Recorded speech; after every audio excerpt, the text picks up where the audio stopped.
Hey guys, tonight we're easing into a story that starts at a dingy diner booth under flickering fluorescent lights where the coffee's burnt, the vinyl seats squeak, and the girl across from you is laughing at your thrift store jacket like it's some kind of fashion rebellion.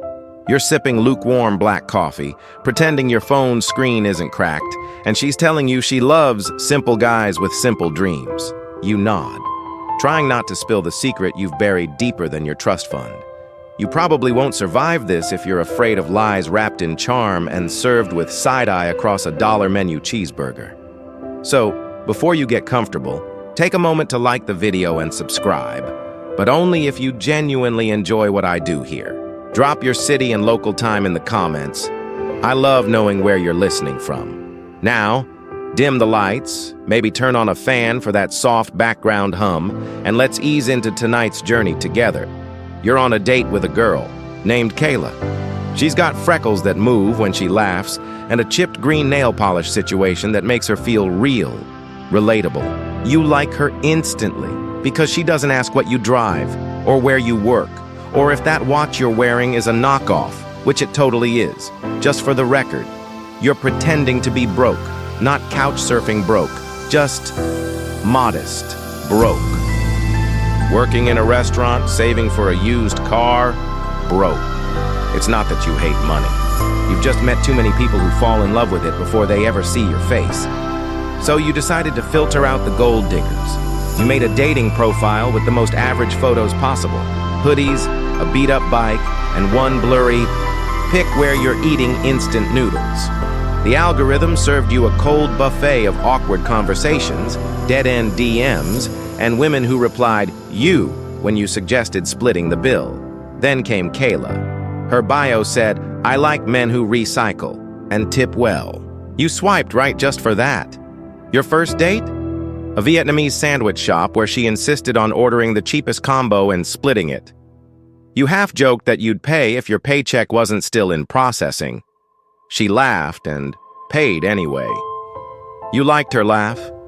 3 weeks in and things are feeling easy. You've done everything from feeding ducks in the park to sharing 1 cup of froyo with 2 spoons. She even complimented your beat-up sneakers, said they had character. That's when you knew she thinks you're broke, and strangely, that makes you feel safe. There's a warmth in her that doesn't feel performative. She texts first. She remembers your made-up dog's name. Yes, you panicked and invented a Labrador named Toast. She even shows up to your place with homemade banana bread and a jar of weirdly fancy homemade pickles. You're starting to forget you're pretending, which is funny, because the other day, your actual life almost broke through the charade. Your little brother FaceTimed you while you were at her place. You'd forgotten to turn off your custom yacht wallpaper on the lock screen. You panicked and threw the phone across the couch like it bit you. Kayla just blinked and asked if you were okay. You told her the wallpaper was a stock image. She nodded, unconvinced. And that was the first time you wondered, what if she's pretending too? It's a weird thought. She wears thrifted sweaters and swears by $1 coffee. She calls herself just a freelance illustrator. Her apartment is small, a little cluttered, and her bed's mattress sits directly on the floor. There's a cat named Rhubarb who hates everyone equally. But there are details that don't line up. She once name-dropped a jazz pianist from Belgium. Not just I love jazz, but full discography knowledge. She carries herself like someone who's been to gallery openings. And when you told her you'd never left the country, she paused just half a second too long before saying, "Me neither." You file it away. Maybe she's just worldly, or maybe she reads a lot, or maybe she's like you, wearing a different skin. You start thinking about it more after the 4th date. You're sitting in a dim-lit bar where the menus are laminated and the fries come with packets of ranch. She reaches into her coat pocket and drops a money clip with a $100 bill peeking out like it's casually lost. She notices your eyes linger. "Oh, it's not real," she says. "Totally fake. My roommate does prop work for TikToks." You nod, smile, but inside, a little voice goes, "Liar." Still, you let it slide. You don't want to break the spell. There's something addictively comforting about this shared bubble. of simplicity, even if neither of you is telling the full truth. It reminds you of those old Roman banquets where rich emperors would dress up as peasants and host dinners pretending to be of the people. That little historical fact makes you smirk.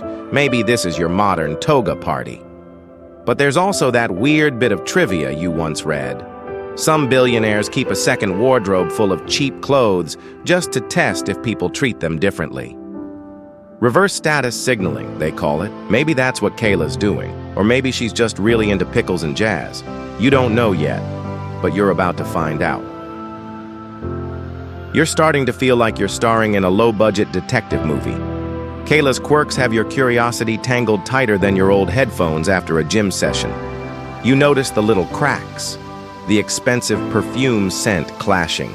With thrift store scarves, the designer heels she insists she found at a garage sale, and her uncanny knowledge about international jazz musicians, like she's not just a casual fan. You pull out your phone one evening and casually ask about the jazz pianist she mentioned.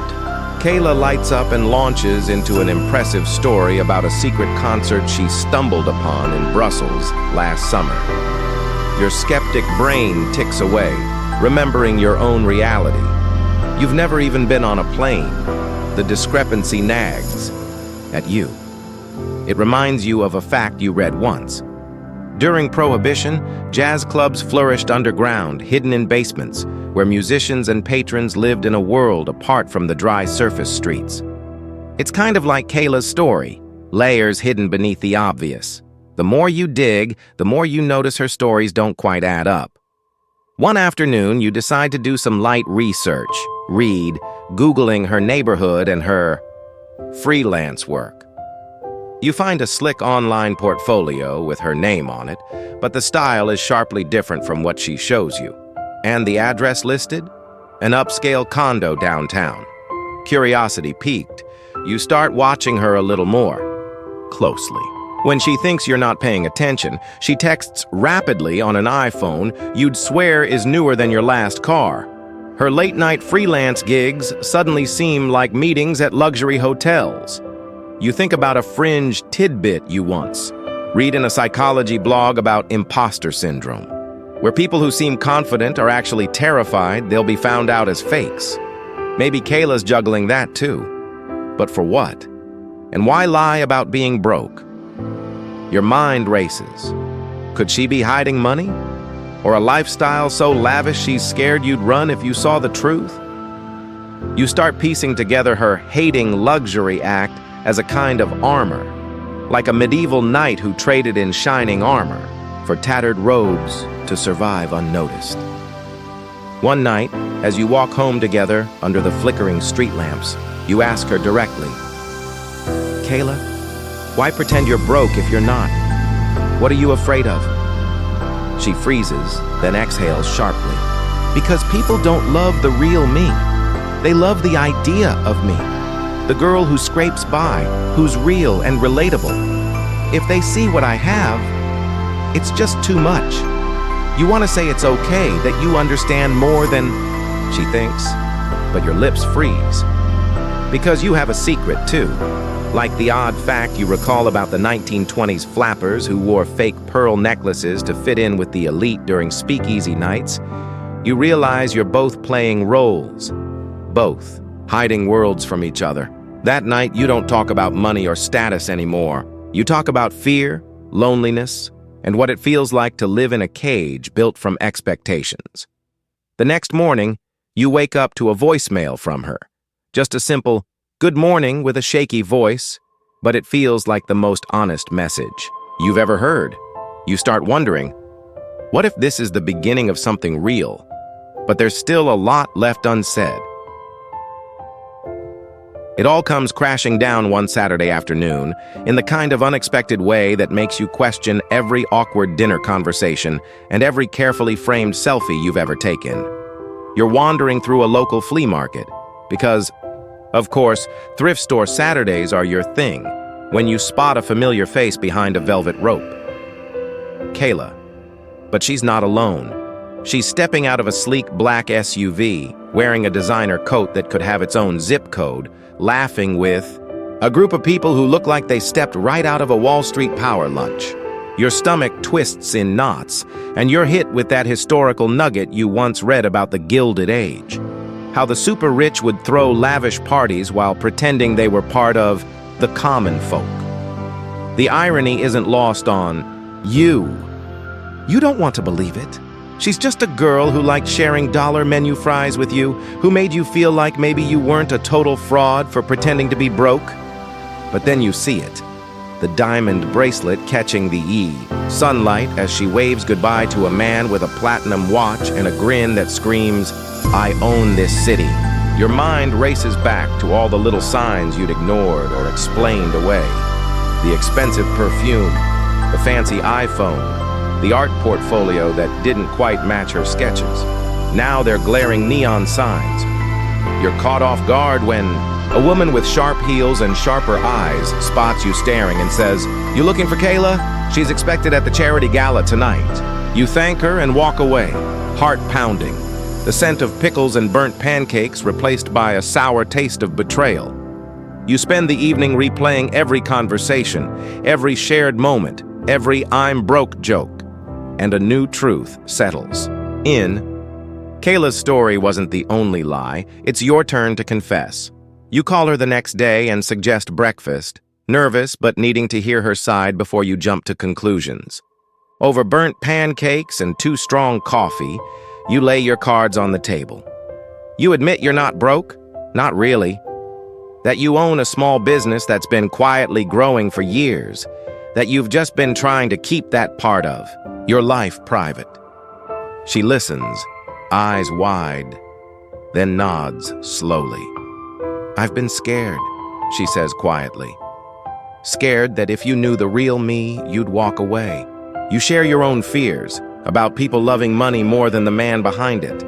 It's awkward and raw, like a first dance where neither knows the steps. But by the end of that morning, you both laugh, a genuine, shaky laugh, at how tangled your lives have become. You realize you're not alone in wearing masks. Not just the ones you thought you were hiding from, but the ones you made to protect each other. And maybe, just maybe, those masks were the start of something real.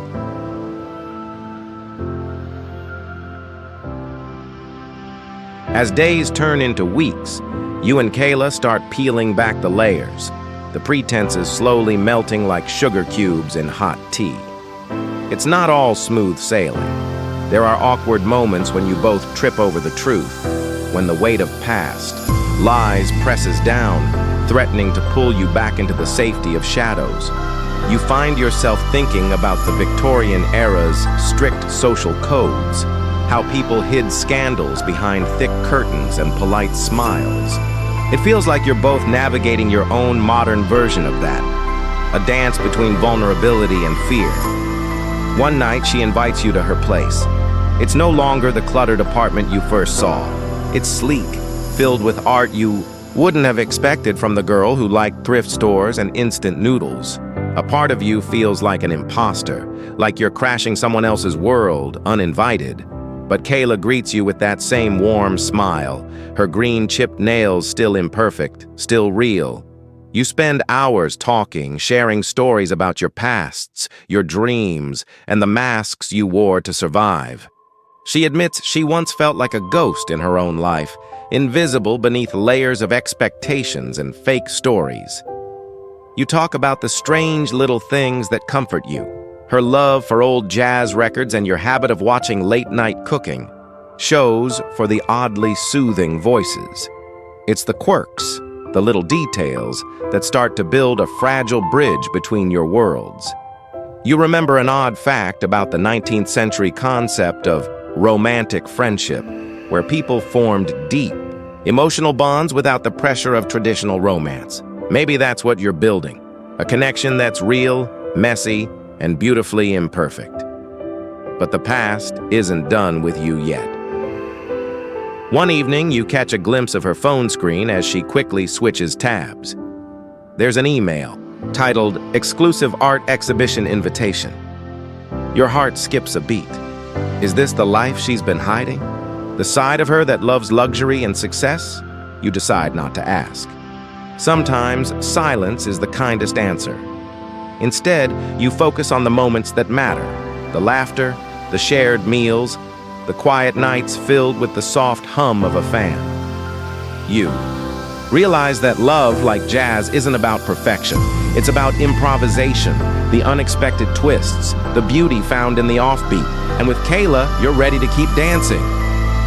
The truth finally breaks free one rainy evening when you both find yourselves stuck in her tiny kitchen, the smell of freshly brewed coffee filling the air as the rain taps a steady rhythm on the window pane. The moment feels like the final act, in a play neither of you wanted to end but both knew was coming. Kayla looks at you, eyes softer than ever, and admits everything, the luxury, the secrets, the fears. She explains how growing up in a wealthy family came with its own cage, how she rebelled by hiding her true self beneath a facade of struggle, hoping to find someone who loved her without the glitter and gold. You share your own secret fear, that your business success would scare people away, that your humble facade was a shield against judgment. This conversation is heavy, but it's also freeing. It's the kind of honesty that historic letters between lovers once carried. Deep, vulnerable, sometimes messy, but always real. You remember reading about the Victorian calling cards, how people used to leave delicate cards after visits. An elaborate way to communicate intentions without saying a word. Tonight, your words are your cards, small tokens of truth in a complicated dance. The two of you laugh at how ridiculous and beautiful the whole situation is. Two people pretending to be something they're not, only to find that the truth is where the magic really lives. Kayla reaches across the table and squeezes your hand, the warm touch grounding you in the moment. "You're not the one lying," she whispers, and you know she means it. Love isn't about money or lies. It's about connection, vulnerability, and the courage to be seen. As the rain eases outside, you both lean back, letting the silence fill the room. It's peaceful, a rare calm after the storm of secrets and pretenses. In that quiet moment, you realize something vital. The masks don't have to fall off all at once. Sometimes love is about learning to live with the cracks, to see the beauty in imperfection.